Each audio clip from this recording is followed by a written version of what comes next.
Bismillahirrahmanirrahim. Assalamualaikum warahmatullahi wabarakatuh. Waalaikumsalam warahmatullahi wabarakatuh. Bismillahirrahmanirrahim. Alhamdulillahi rabbil alamin. Wassalatu wassalam ala ashrafil anbiya'i wal mursalin Sayyidina wa azimina wa syafi'i dhunubina Abil Qasimil Mustafa Muhammad Allahumma salli ala Muhammad wa ali Muhammad wa ala ahli baitihi at-tayyibin at-tahirin.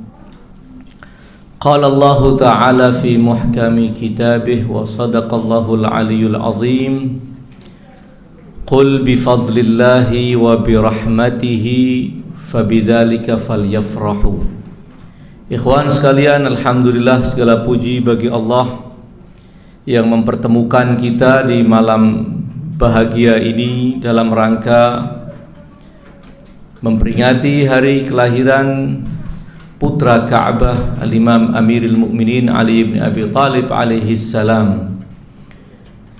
Merayakan hari kelahiran beliau adalah wujud dari rasa gembira kita, wujud dari rasa syukur kita kepada Allah Subhanahu wa ta'ala atas kelahiran manusia suci di tempat yang suci, tempat yang mulia, tempat yang Allah tetapkan sebagai poros dari semua gerakan dan peristiwa-peristiwa yang terjadi di muka bumi. Ayat yang tadi saya baca sesuai dengan riwayat-riwayat Ahlul Bait menjelaskan bahwa bifadlillahi wa birahmatihi, dengan anugerah Allah dan dengan rahmatnya, fabidzalika falyafrahu, untuk itu semua hendaknya kalian bergembira. Tentu bergembira tidak selamanya tercela, walaupun ada ayat-ayat yang mengatakan janganlah kalian termasuk orang-orang yang farihin, orang-orang yang bergembira. Tentu yang dimaksudkan dengan gembira yang dilarang adalah gembira yang negatif, gembira yang tidak pada tempatnya. Namun ketika mendapatkan anugerah besar dari Allah Subhanahu wa ta'ala, sudah sepatutnya kita bergembira sebagai bukti ungkapan syukur kita kepada anugerah Allah tersebut. Qul bifadlillah wa birahmatihi fabidzalika falyafrahu. Dalam riwayat-riwayat Ahlul Bait disebutkan bahwa yang dimaksud dengan anugerah dalam ayat tersebut adalah Rasulullah sallallahu alaihi wa alihi wasallam. Wa birahmatihi, dan yang dimaksudkan dengan rahmat Allah adalah Ali bin Abi Thalib alaihi salam. Kita bergembira karena Allah telah menganugerahkan kepada kita sebuah anugerah teragung, yaitu diutusnya Rasulullah sallallahu alaihi wa alihi wasallam dan dijadikannya kita sebagai umat beliau.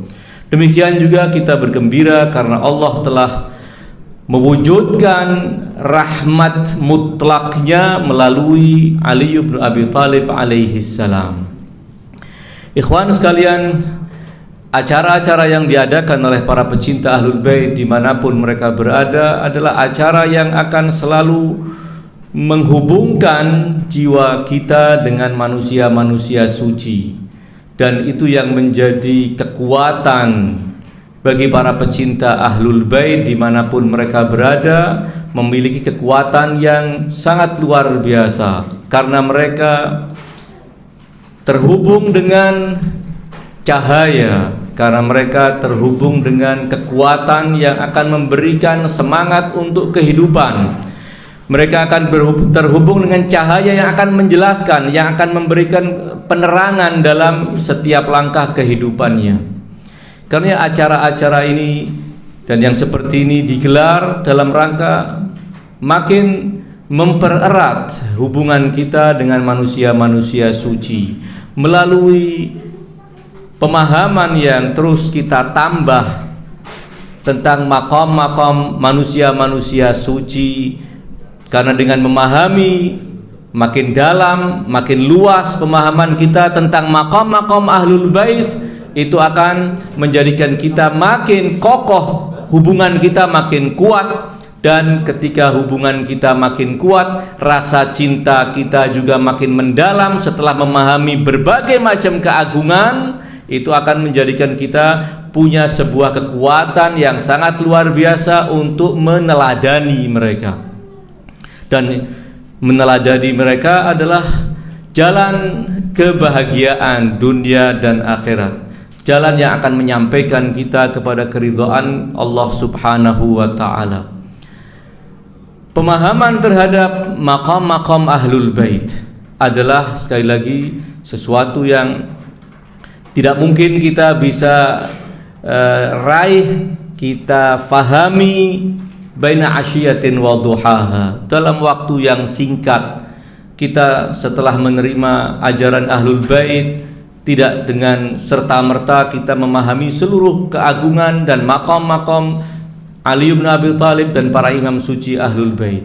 Butuh kepada keseriusan kita, butuh kepada pendalaman yang terus-menerus tanpa henti, dan meneliti, mendengar keterangan dari para peneliti, mendengar keterangan dari para ulama yang akan menjelaskan kepada kita, inilah maqam-maqam Ahlul Bait yang harus kita imani.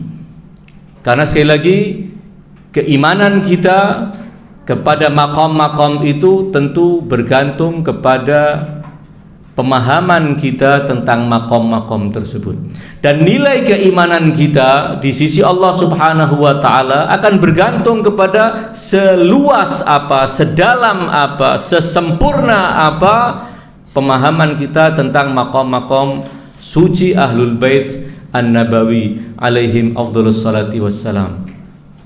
Lalu dari mana kita akan memulai, melalui sumber mana kita akan memahami maqam-maqam Ahlul Bait? Tentu tidak diragukan Al-Quran Al-Karim adalah sumber utama yang akan menjelaskan kepada kita maqam-maqam Ahlul Bait.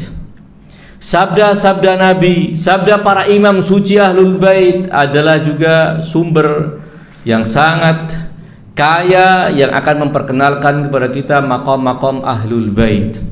Demikian juga adalah doa-doa yang diajarkan oleh para imam suci Ahlul Bait.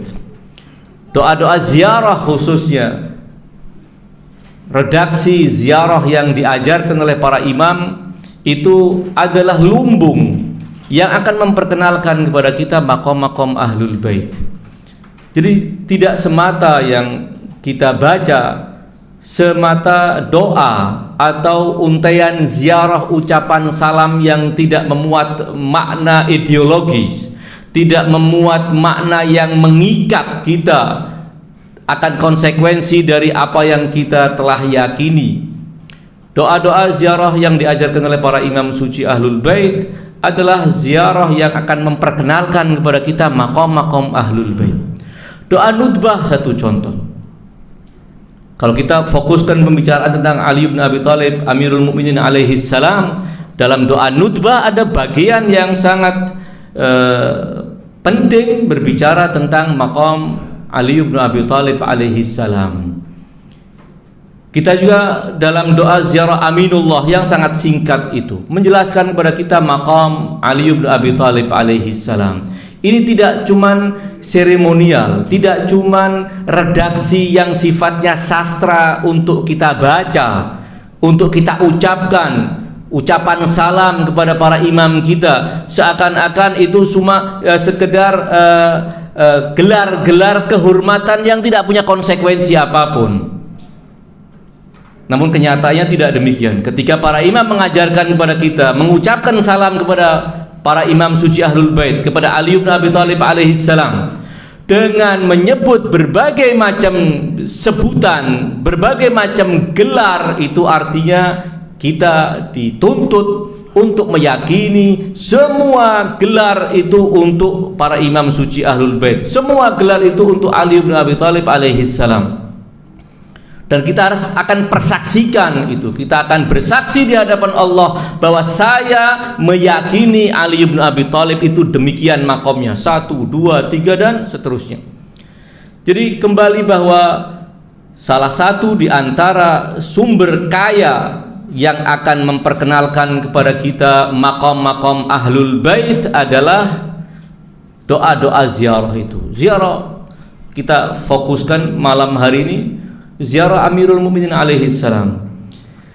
Dan kita di bulan Rajab, selain mengenang kelahiran Al-Imam Amirul Mukminin, kita juga mengenang kelahiran Imam Ali Al-Hadi. Dalam riwayat disebutkan ada 2 warisan besar Al-Imam Ali Al-Hadi berupa ziarah, untaian ziarah panjang. Yang satu adalah ziarah Al-Jami' Al-Kabirah yang sudah menjadi rutinan kita alhamdulillah, yang memuat sekian puluh maqam Ahlul Bait yang harus kita yakini, yang harus kita ikrarkan. Apabila ada satu di antara maqam-maqam itu tidak kita ikrarkan, cacatlah keimanan kita tentang imamat Ahlul Bait alaihim afdhalus salati wassalam. Demikian juga warisan yang kedua yang sangat berharga adalah ziarah Al-Imam Amirul Mukminin di hari Ghadir Khum. Panjang, jauh lebih panjang dari ziarah Al-Jami' Al-Kabirah. Dalam doa yang panjang itu, beliau menjelaskan puluhan doktrin tentang imamah Ahlul Bait, khususnya tentang Ali bin Abi Thalib alaihi salam. Al-Imam Ali Al-Hadi seperti kita ketahui dalam sejarah beliau, semua para imam tidak mungkin akan meninggalkan kota suci kakek mereka kecuali ketika mereka terpaksa harus meninggalkan atau dipaksa untuk meninggalkan. Sehingga kota suci Madinah adalah tempat yang istimewa buat para imam suci Ahlul Bait, kecuali apabila mereka dipaksa oleh para penguasa zamannya untuk meninggalkan kota suci tersebut. Al-Imam Ali Al-Hadi dipaksa untuk meninggalkan kota suci Al-Madinah di zaman penguasa Bani Abbas yang bernama Al-Mutawakkil. Dipaksa dibawa ke Samurra, ibu kota pemerintahan Bani Abbas saat itu, dan itu kota militer, ibu kota plus namanya kan Al-Askar, ya, tempat barak militer, itu kota-kota militer. Ibu kota plus kekuatan militer Bani Abbas hampir sepenuhnya difokuskan di Samurra sekarang, yang dulu namanya Al-Askar. Kota yang dibangun sedemikian rupa, penuh dengan istana-istana, ada taman-taman yang sangat indah, sehingga namanya apa? Surra man ra'a. Setiap orang yang masuk ke kota itu akan terpesona dia karena keindahannya, kemudian disingkat jadi Samurra. Nama aslinya adalah Askar. Itu artinya apa? Bahwa ketika Imam Ali Al-Hadi dipaksa untuk hijrah atau dipaksa untuk meninggalkan kota suci Madinah dan tinggal di Samurra, di Askar, kota militer, itu bahwa ini ada sesuatu yang sangat-sangat genting.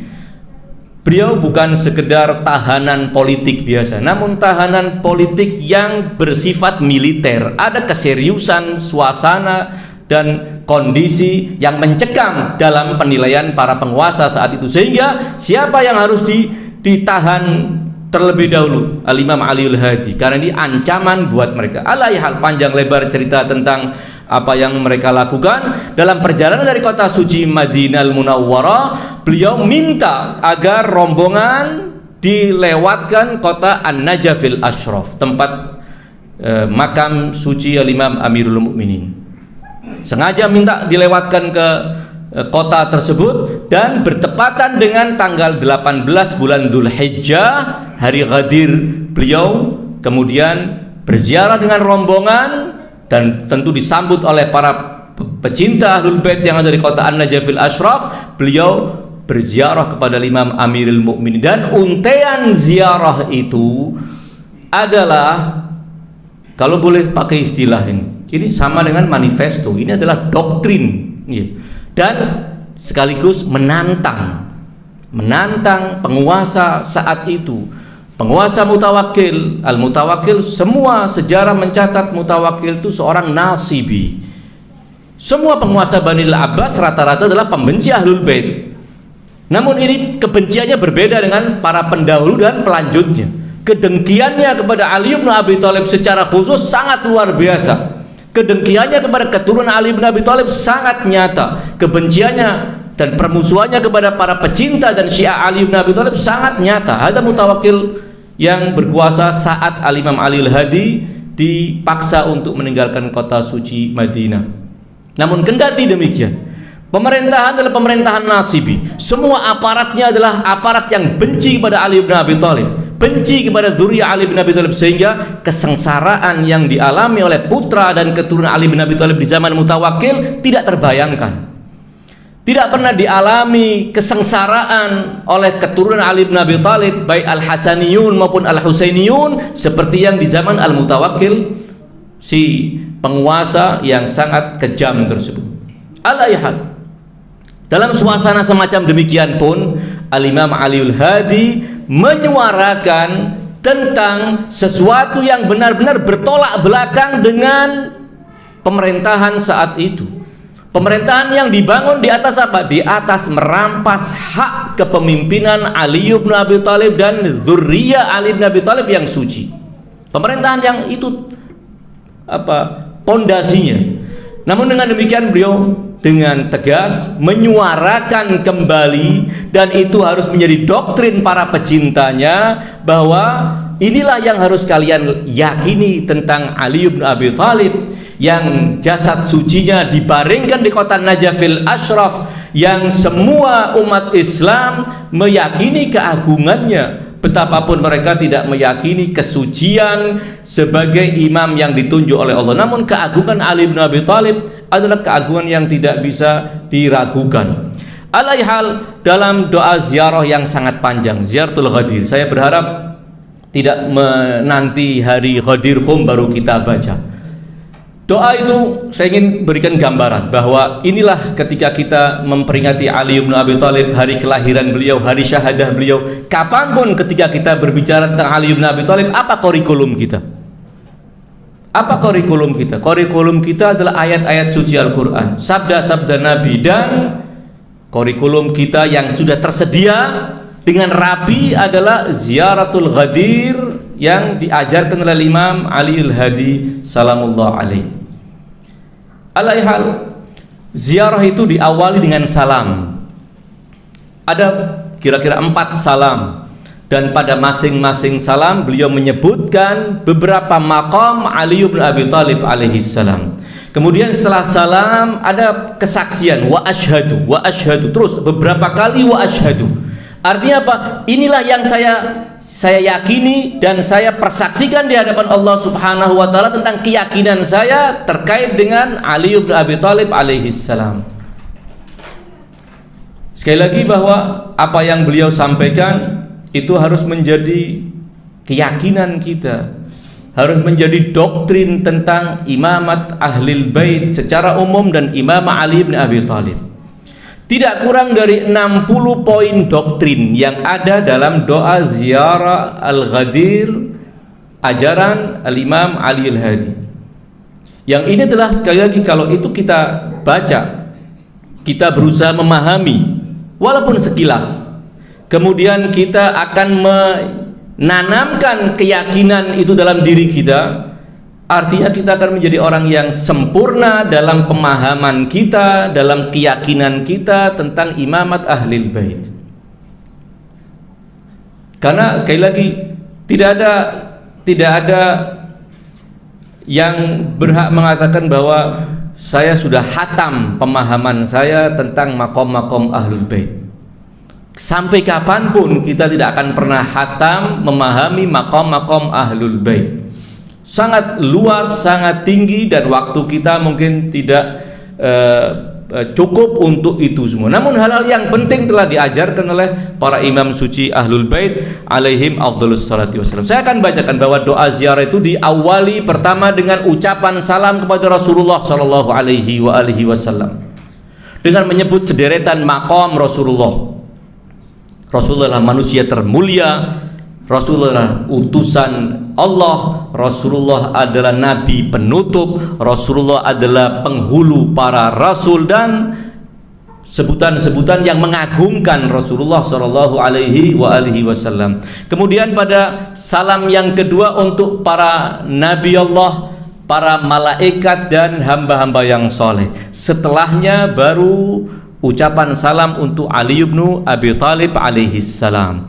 Saya akan bacakan sambil sedikit kita urai untuk beberapa bagian darinya. Assalamu alayka ya amiral mu'minin wa sayyidal wasiyyin wa waritha ilmin nabiyyin wa waliyu rabbil alamin wa maulaya wa maulal mu'minin wa rahmatullah wa barakatuh. Salam pertama memuat 5 gelar untuk Ali bin Abi Thalib. Gelar pertama adalah Ali bin Abi Thalib sebagai Amirul Mukminin.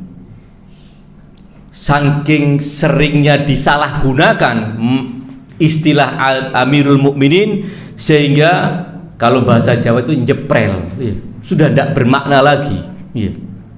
Hatta Yazid mereka mengatakan Amirul Mukminin. Ada buku diterbitkan di kerajaan Saudi, judulnya Haqa'iq an Amiril Mukminin Yazid bin Muawiyah. Amirul Mukminin Muawiyah, Muawiyah Amirul Mukminin, Fulan Amirul Mukminin, semua Amirul Mukminin. Alaihal sehingga kabur maqam Amirul Mukminin itu menjadi sesuatu yang bisa disandang dan disandangkan kepada siapapun. Man habbah wadab, istilah Arab. Siapapun yang melata di bumi kadang-kadang berhak untuk disebut sebagai Amirul Mukminin. Alaihal, tetapi maqam Amirul Mukminin ditegaskan dalam doa ziarah Al-Imam Ali Al-Hadi. Hampir pada setiap salam tadi itu diulang. Untuk maqam-maqam yang lain disebutkan sekali-sekali, tapi untuk yang satu ini maqam Amirul Mukminin diulang di setiap untaian salam. Assalamu alayka ya Amirul Mukminin wa sayyidal wasiyyin. Kemudian ketika salam yang kedua, Assalamu alayka ya maulaya ya Amirul Mukminin. Salam yang ketiga juga diulang terus menyebut Amirul Mukminin. Ini sekali lagi tidak sekedar ungkapan bahwa Ali Amirul Mukminin itu karena Ali adalah khalifah yang keempat, sehingga khalifah yang ketiga, kedua dan ke-1 juga adalah Amirul Mukminin. Tidak. Gelar Amirul Mukminin adalah gelar yang Allah sematkan untuk Ali bin Abi Thalib melalui lisan suci Rasulullah Shallallahu Alaihi Wasallam. Adapun fulan wa allan yang lainnya ketika ditempeli gelar Amirul Mukminin, kita tanya, siapa yang menempelkan gelar itu untuk si fulan itu?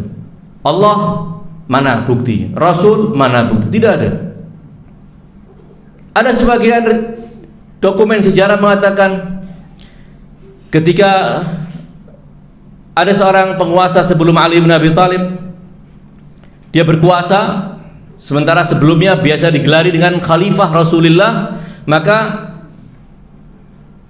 yang berikutnya akan kepanjangan kalau disebut Khalifati Rasulullah. Nanti khalifah yang ketiga Khalifati Rasulullah. Yang ke-10 akhirnya terlalu panjang, maka dibuat simpel saja. Kami kan orang-orang mukmin dan kamu adalah pemimpin kita. Kalau begitu kamu adalah Amirul Mukminin. Wah, zena, kelas. Boleh sekarang dipakai Amirul Mukminin untuk siapapun yang berkuasa. Allah wa Rasuluhu tidak pernah menyebutkan untuk si fulan adalah gelar Amirul Mukminin. Hanya riwayat-riwayat yang ada di kitab Ahli Sunnah, apalagi di kitab-kitab Syiah, menyebutkan bahwa gelar Amirul Mukminin adalah gelar khusus Ali bin Abi Thalib alaihi salam. Hatta para imam suci dari zuriyah Ali bin Abi Thalib tidak boleh disebut sebagai Amirul Mukminin. Amirul Mukminin Hasan bin Ali tidak boleh. Fakat khusus untuk Ali bin Abi Thalib. Gelaran ini gelaran istimewa untuk Ali bin Abi Thalib. Saya tidak ingin masuk dalam rincian apa makna Amirul Mukminin. Itu nanti insyaallah kalau memang Allah takdirkan kita punya rutinan, ini salah satu yang akan kita uraikan. Kita akan coba jelaskan masing-masing itu. Alaihal hadza gelar maqam Amirul Mukminin. Al-Imam Aliul Hadi ketika dalam doa ziarah Al-Ghadir menyebutkan salam assalamu alayka ya Amirul Mukminin, sebenarnya ingin mengatakan apa? Bahwa yang lainnya selain Ali bin Abi Thalib bukan Amirul Mukminin, betapapun dia disebut sebagai Amirul Mukminin. Di dunia dia bisa mengambil gelaran Ali bin Abi Thalib kemudian dia tempelkan untuk dirinya. Di dunia boleh jadi ada orang lain menempelkan gelar itu untuk fulan dari pemimpin-pemimpin yang pernah berkuasa dan memimpin kaum muslimin. Namun sama sekali gelar itu tidak sah. Gelar itu tidak diizinkan oleh Allah Subhanahu wa taala. Dan kalau kita mau berbicara tentang salah satu dari kesabaran dan penderitaan para imam suci Ahlul Bait adalah ketika para imam harus terpaksa menyebut manusia-manusia yang tidak layak sebagai Amirul Mukminin dengan mengatakan Amirul Mukminin. Al-Imam Ja'far dengan terpaksa ketika menghadapi penguasa yang zalim yang menamakan diri sebagai Amirul Mukminin Al-Mansur Ad-Dawaniqi, penguasa Bani Al-Abbas, dia mengatakan wahai Amirul Mukminin, terpaksa. Ini adalah sebuah musibah yang layak kita tangisi yang dialami oleh para imam suci Ahlul Bait, harus menyebut manusia-manusia fasik itu sebagai Amirul Mukminin. Andai bukan karena keterpaksaan, tidak mungkin mereka akan menyematkan gelar yang khusus untuk Ali bin Abi Thalib kemudian diberikan kepada yang lainnya. Ala yahal ikhwan sekalian, bahwa di dunia boleh jadi gelar itu akan dirampas, dipakai oleh selain Ali bin Abi Thalib. Namun para imam suci Ahlul Bait ingin menegaskan kepada para syiahnya, kepada para pengikutnya, bahwa gelaran Amirul Mukminin adalah khusus buat Ali bin Abi Thalib alaihi salam. Tidak layak dan tidak boleh disematkan untuk yang lainnya. Sekali lagi nanti di hari kiamat akan menjadi jelas semuanya. Akan menjadi jelas. Di dunia ini banyak orang yang berlagak sebagai Tuhan, menyaingi Allah Subhanahu wa taala. Fir'aun mengatakan ana rabbukumul a'la. Fulan yang tidak dengan kata-kata namun dengan tindakan ingin mengatakan bahwa saya adalah Tuhan yang berkuasa. Ana uhyi wa umit. Seperti Namrud dan lain sebagainya. Ada manusia-manusia yang memposisikan dirinya sebagai Tuhan dan menyaingi kekuasaan Allah Subhanahu wa taala. Dengan kekuasaan yang semu yang dia miliki, dia merasa seakan telah berkuasa atas hamba-hamba Allah. Kapan orang semacam itu akan tahu dan menyadari, walaupun sudah terlambat, bahwa sesungguhnya dia bukan apa-apa. Dia bukan seperti yang dia akui atau dia anggap tentang dirinya, bahwa dia penguasa. Tidak. Kapan? Di hari kiamat, ketika Allah berseru, limanil mulkul yaum. Hari ini kerajaan, kekuasaan milik siapa? Jawabannya jelas, lillahil wahidil qahar. Kekuasaan, kerajaan hanya milik Allah, zat yang maha kuasa, maha perkasa. Ini akan nyata kelak di hari kiamat. Demikian juga ada riwayat dan riwayat ahli sunnah menyebutkan dari Abdullah bin Abbas, seperti dikutip oleh para ulama ahli sunnah, kelak di hari kiamat Allah akan merintahkan seorang penyeru dari malaikat, munadin yunadi. Penyeru itu akan menyerukan suara mengatakan, dia ini bukan seorang malaikat muqarrab, bukan malakan muqarrab. Dia bukan nabiyun mursal, bukan seorang nabi yang diutus, tetapi dia adalah Amirul Mukminin. Dia adalah Amirul Mukminin. Siapa? Allah Subhanahu wa taala menyebut bahwa di hari kiamat Allah tegaskan kembali dengan pengumuman besar bahwa dia, Ali bin Abi Thalib, adalah Amirul Mukminin. Kalaupun di dunia gelar Amirul Mukminin telah dirampas oleh fulan, ketahuilah kelak di hari kiamat Allah akan umumkan bahwa Amirul Mukminin yang sebenarnya adalah Ali bin Abi Thalib alaihi salam. Orang yang dahulu di dunia mengatakan bahwa dia seakan Amirul Mukminin akan tahu persis bahwa gelar itu adalah gelar palsu yang dia pakai. Yaumul Qiyamah. Tentu kalau di dunia sudah bisa sadar, alhamdulillah. Kalau tidak sadar di dunia, ya harus disadarkannya di hari kiamat. Walaupun semua orang yang kafir di dunia sekalipun ketika hari kiamat jadi mukmin, tidak mungkin kafir lagi. Tapi sudah telat, sudah terlambat semua. Tidak ada. Bagaimana dia tidak akan yakin tentang keberadaan hari kiamat? Sekarang banyak orang ingkar hari kiamat. Tapi kalau kiamat beneran terjadi, kemudian dia dibangkitkan, masih mau ingkar dengan kiamat? Tidak mungkin. Dia ingkar dengan kebenaran para nabi di dunia, tapi di hari kiamat ketika Allah hadirkan para nabi, akankah masih dia mengatakan bahwa Muhammad bin Abdullah bukan seorang nabi? Tidak mungkin, pasti yakin. Orang yang di dunia masih ingkar kepada Allah Subhanahu wa taala, ingkar tentang keesaan Allah, kemahakuasaan Allah, ketika hari kiamat terjadi, pasti dia akan tahu persis bahwa benar-benar Allah adalah zat yang maha esa, maha perkasa, yang keimanannya mungkin jauh lebih luas, lebih dalam dari keimanannya para filosof di dunia. Tapi sudah tidak berlaku semua itu. Kalau kamu ingin tahu kesalahan kamu di dunia, fahami dengan benar, ikuti proses yang diajarkan oleh Allah melalui para rasulnya. Alaihi hal, kembali bahwa doa ziarah Al-Ghadir yang diajarkan oleh Imam Ali Al-Hadi alaihissalam memuat doktrin, memuat penegasan tentang akidah. Jadi ini bukan sekedar doa ziarah seperti kita ziarah kepada manusia-manusia biasa. Ziarah kita kepada para maksumin penuh dengan muatan ideologi. Ziarah kita kepada para maksumin penuh dengan ikatan yang akan mengikat keyakinan kita. Dan setelahnya kita akan dituntut untuk konsekuen terhadap apa yang telah kita utarakan dan kita ikrarkan. Yang kedua, kita mengucapkan salam adalah bahwa Ali adalah Sayyidul Wasiyyin.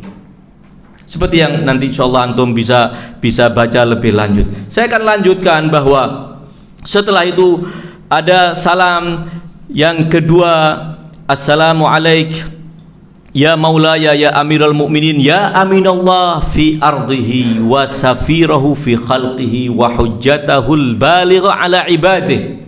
Salam kita yang kedua menyebutkan tiga gelaran, tiga maqam Ali bin Abi Thalib. Maqam yang pertama selain amirul mu'minin adalah aminullah fi ardihi. Ali adalah hamba kepercayaan Allah di muka bumi, yang dipercaya untuk mengawal umat manusia, yang dipercaya untuk mengemban ilmu para nabi, yang dipercaya untuk melanjutkan misi Nabi Shallallahu Alaihi Wasallam. Salam yang berikutnya adalah assalamu alaik ya dinallah al-qawim wa siratahul mustaqim. Ali bukan yang berpegang dengan agama, tetapi Ali itu agama. Ali itulah agama. Agama Allah yang tegak adalah Ali bin Abi Thalib alaihissalam.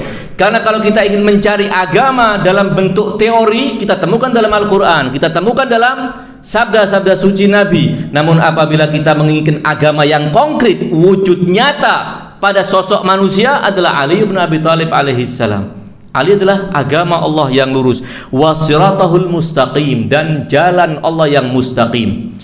Ada 6 atau 7 ayat seingat saya dalam Al-Quran yang menyebut as-sirat al-mustaqim, dan itu sesuai dengan tafsir-tafsir dari jalur ahli sunnah menyebutkan bahwa yang dimaksud dengan sirat mustaqim dalam ayat-ayat itu adalah Ali bin Abi Thalib. Riwayat ahli sunnah, bukan riwayat Syiah.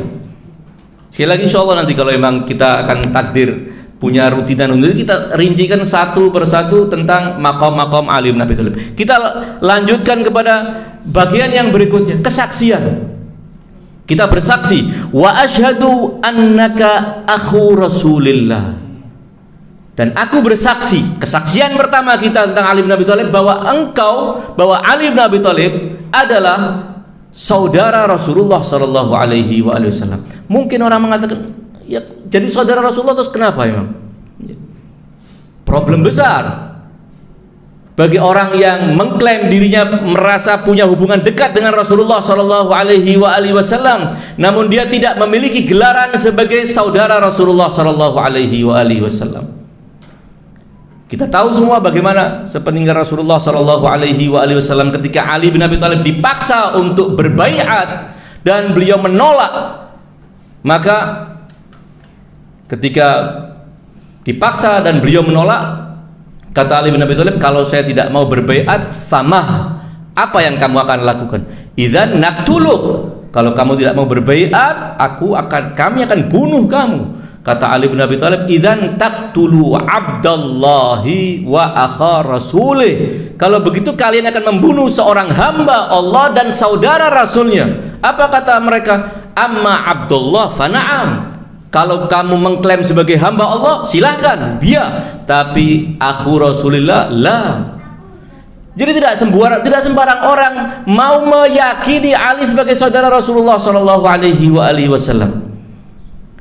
Tidak sekedar karena kepentingan politik, tetapi memang ada kepentingan ideologi yang apabila gelaran Ali sebagai saudara Rasulullah itu diterima, itu akan mengancam semua bangunan ideologi mereka, semua kesepakatan politik yang dibangun akan runtuh dengan pengakuan Ali sebagai saudara Rasulullah Shallallahu Alaihi Wasallam. Karena para ulama yang nawasib, para ulama yang terkontaminasi atau menjadi corongnya Bani Umayyah abad demi abad, berusaha menolak gelaran ini. Kendati sejarah mencatat 2 kali Rasulullah mempersaudarakan para sahabat satu dengan yang lainnya. Pertama, mempersaudarakan orang-orang muhajirin, fulan dengan fulan dipersaudarakan, fulan dengan fulan, sehingga menjadi saudara seiman, dan kamu bertanggung jawab total tentang saudaramu ini. Pada kali yang pertama semua dipersaudarakan, tinggal Ali bin Abi Thalib. Maka Rasulullah ketika ditegur, wahai Rasulullah, engkau telah mempersaudarakan semua teman-temanku satu dengan temannya yang lainnya, aku sendirian. Apa kata Rasulullah? Engkau adalah saudaraku, aku akan persaudarakan kamu dengan aku. Di kali yang kedua ketika Rasulullah mempersaudarakan antara satu orang muhajirin dengan satu orang ansor, kembali lagi Ali ditinggalkan, tidak diberi teman untuk dipersaudarakan. Kemudian di akhirnya Rasulullah mengatakan, aku sengaja akhirkan engkau wahai Ali karena aku akan persaudarakan engkau denganku. Riwayat-riwayat tentang ini yang dikenal dengan nama hadisul mu'akhat, hadis persaudaraan yang ditetapkan oleh Rasulullah untuk Ali bin Abi Thalib, riwayatnya mutawatir di kalangan ahli sunnah. Namun sebagian berusaha menolak. Manusia-manusia seperti Ibn Taimiyah mengatakan bahwa peristiwa-peristiwa itu sangat meragukan sehingga tidak bisa diterima, kata dia. Sementara ulama-ulama meriwayatkan dengan jalur-jalur terpercaya. Jadi kembali bahwa kesaksian yang pertama, kalau pada salam yang pertama adalah apa? Assalamualaikum ya Amirul Mukminin. Kesaksian pertama, asyhadu annaka akhu Rasulillah. Engkau adalah saudara Rasulullah Shallallahu Alaihi Wasallam. Ini juga sesuatu yang harus kita yakini. Ini bukan sekedar pemahaman sejarah sehingga kita cuman setelah tahu selesai. Tidak, ada konsekuensi. Setelah kita tahu Ali sebagai saudara Rasulullah, apa? Kita bersaksi, kita persaksikan di hadapan Allah bahwa saya meyakini Ali sebagai saudara Rasulullah Shallallahu Alaihi Wasallam. Kemudian dilanjutkan, wa asyhadu annaka ya Amirul Mukminin jahadta fillahi haqqa jihadih hatta da'aka Allahu ila jiwarih wa qabadaka ilaihi bi ikhtiyarih wa alzama a'da'aka al-hujjata biqatlihim iyyak litakuna al-hujjatu laka alaihim ma'a ma laka minal hujajil balighati ala jami'i khalqi. Aku bersaksi bahwa engkau wahai Amirul Mukminin telah berjihad di jalan Allah dengan sepenuh arti jihad, sehingga Allah memanggilmu untuk ke sisinya, dan Allah mewafatkanmu dengan ikhtiar Allah. Jangan ada anggapan bahwa Abdurrahman bin Muljam mampu mengalahkan kehendak Allah dengan membunuh Ali bin Abi Thalib.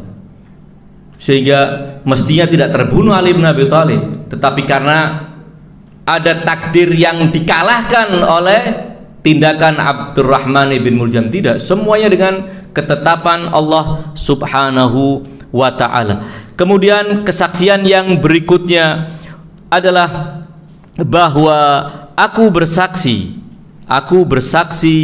bahwa engkau wahai Amirul Mukminin telah abadtallaha mukhlisan wajahadta fillahi sabiran wajudta binafsika muhtasiban wa amilta bikitabih wattaba'ta sunana nabiyyi. Aku juga bersaksi tentangmu wahai Ali bin Abi Thalib bahwa engkau telah menghamba kepada Allah dengan ikhlas. Kamu telah berjihad di jalan Allah dengan penuh kesabaran. Engkau telah mendermakan jiwamu dengan mengharap pahala dari Allah. Kemudian kita juga bersaksi demikian, bahwa aku bersaksi engkau dan pamanmu Hamzah dan saudaramu Ja'far adalah manusia-manusia yang istimewa, yang punya kedudukan tinggi di sisi Allah Subhanahu wa ta'ala. Berbicara tentang ziarah ini, berbicara tentang Ali di masa kecil, berbicara tentang Ali di masa muda ketika beliau berjihad di zaman Rasulullah, berbicara tentang Ali bagaimana berjihad mempertahankan agama sepeninggal Rasulullah, bagaimana Ali berjihad mempertahankan agama ketika beliau kembali memimpin umat setelah 25 tahun disingkirkan. Ada kesaksian-kesaksian yang sehingga ini adalah pelajaran tentang sejarah Ali bin Abi Thalib, mulai beliau masih kanak-kanak hingga beliau syahid di mihrabnya. Ada kesaksian tentang keluarga suci beliau, ada kesaksian tentang Hamzah, ada kesaksian tentang Ja'far. Tentu para sahabat yang telah gugur mempersembahkan nyawa mereka demi kepentingan agama Rasulullah sangat mulia di sisi Allah Subhanahu wa ta'ala. Mereka adalah syuhada yang Rasul telah bersaksi bahwa mereka adalah orang-orang yang tulus dalam perjuangannya.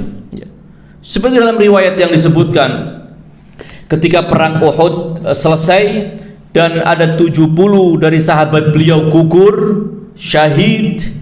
Kemudian setelah jasad mereka dikumpulkan, Rasulullah menyolati mereka. Setelah itu mereka dikebumikan, Rasulullah berpidato secara singkat di makam para syuhada itu di hadapan para sahabat, bahwa aku bersaksi untuk kalian yang telah syahid membela agama ini, bahwa kamu akan menjadi ahli jannah.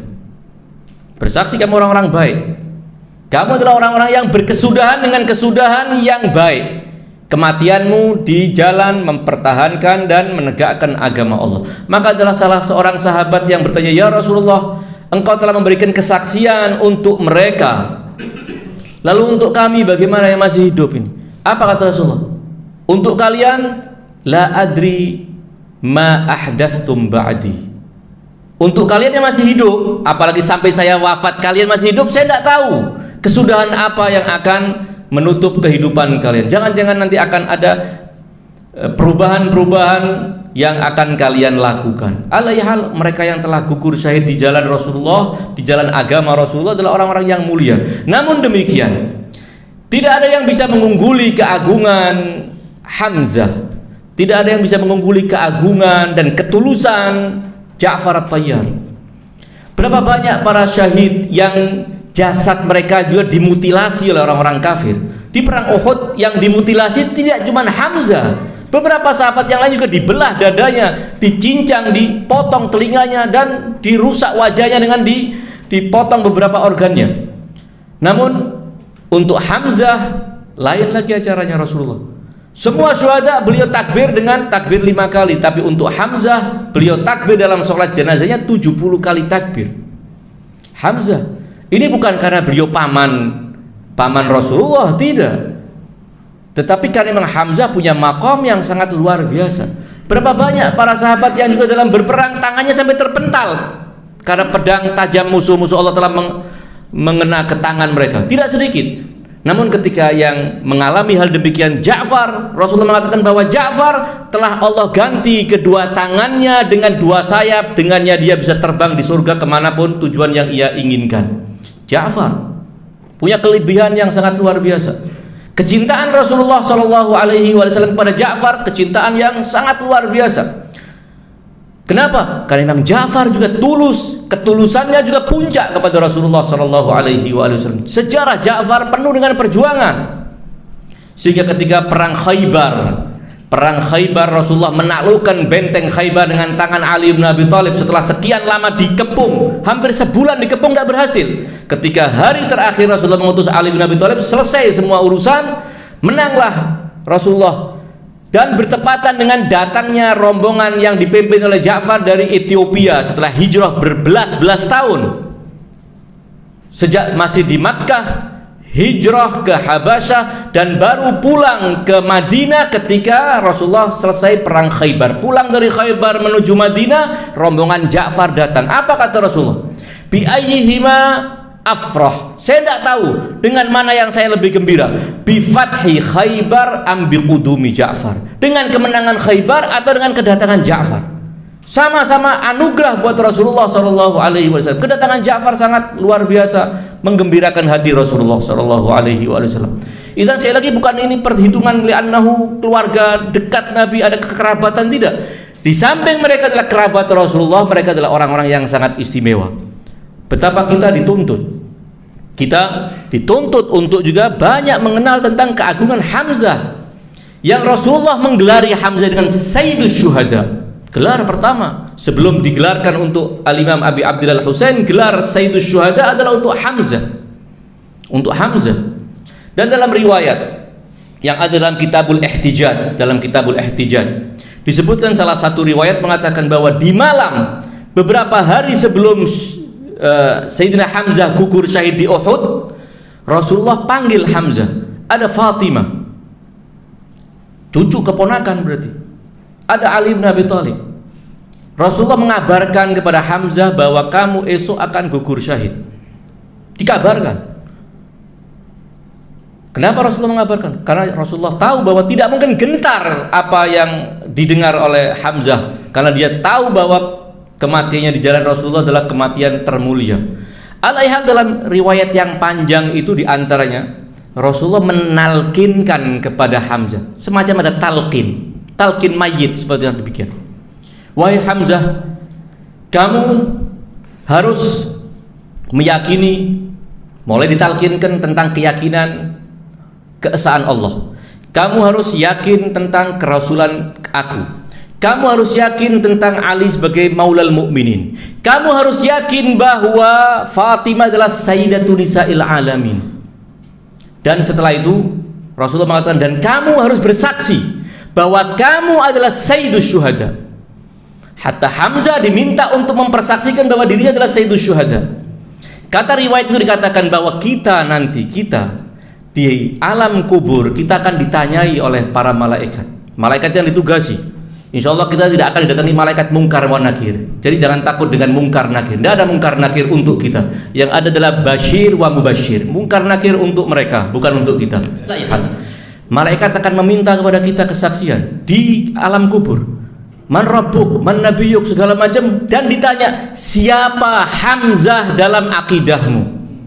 Apabila kita tidak mengenal Hamzah sebagai sayyidus syuhada, alangkah sengsaranya jawaban kita di akhirat nanti. Di alam barzakh kita akan dimintai pertanggungjawab. Kesaksian kita tidak sekedar kepada hal-hal yang telah lumrah kita ketahui. Kita akan dimintai kesaksian man imamuk semuanya, tapi juga kesaksian tentang Hamzah, kesaksian tentang Az-Zahra, bahwa Zahra adalah sayyidatun nisa'il alamin. Alaihal, apa yang disebutkan dalam untaian ziarah Al-Imam Ali Al-Hadi sekali lagi adalah doktrin keyakinan yang harus kita yakini, dan kita harus membangun keyakinan kita di atas pondasi ini. Keyakinan tentang Ali bin Abi Thalib, keyakinan bahwa keimamahan Ali bin Abi Thalib adalah harga mati yang tidak akan kita tawar-tawar, bahwa wilayah Ali bin Abi Thalib adalah penentu kebahagiaan dunia akhirat adalah keyakinan yang tidak bisa kita tawar-tawar. bahwa yang menyimpang dari Ali bin Abi Thalib adalah menyimpang dari agama Allah, adalah doktrin yang tidak bisa kita tawar-tawar. Ada banyak doktrin yang ini harga mati, kalau istilah sekarang kan lagi musim istilah semuanya harga mati ya. Ini doktrin harga mati untuk kita. Orang lain mau merasa ini bagaimana, itu urusan mereka. Ya.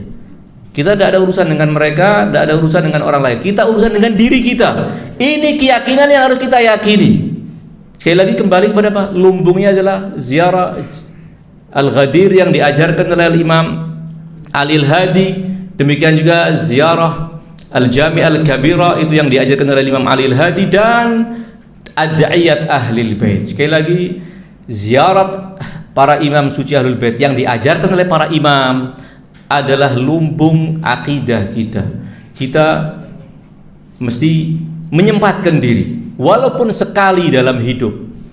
Walaupun sekali dalam hidup, doa-doa itu kita baca. Alhamdulillah kita punya majelis rutinan di mana-mana, ada rutinan doa nutbah, rutinan yang lainnya. Ini semua adalah keberkahan yang sangat luar biasa untuk kita. Mudah-mudahan Allah Subhanahu wa taala mengeratkan jiwa kita dengan Ali bin Abi Thalib, mengeratkan kita dengan cahaya Ali bin Abi Thalib, dengan cahaya para imam suci Ahlul Bait, karena dengan itu kita akan bisa melangkah dalam kehidupan ini dengan langkah yang pasti, langkah yang tidak akan pernah tergelincir dan terpeleset atau akan tersandung dengan hal-hal yang akan menjadikan kita terjungkir dari iman dan akidah kita. Hadza minni wa sallallahu ala khairi khalqihi ajma'in Muhammadin wa alihi tayyibin at-tahirin wa ghafarallahu lana wa lakum amin. Wassalamu alaikum warahmatullahi wabarakatuh.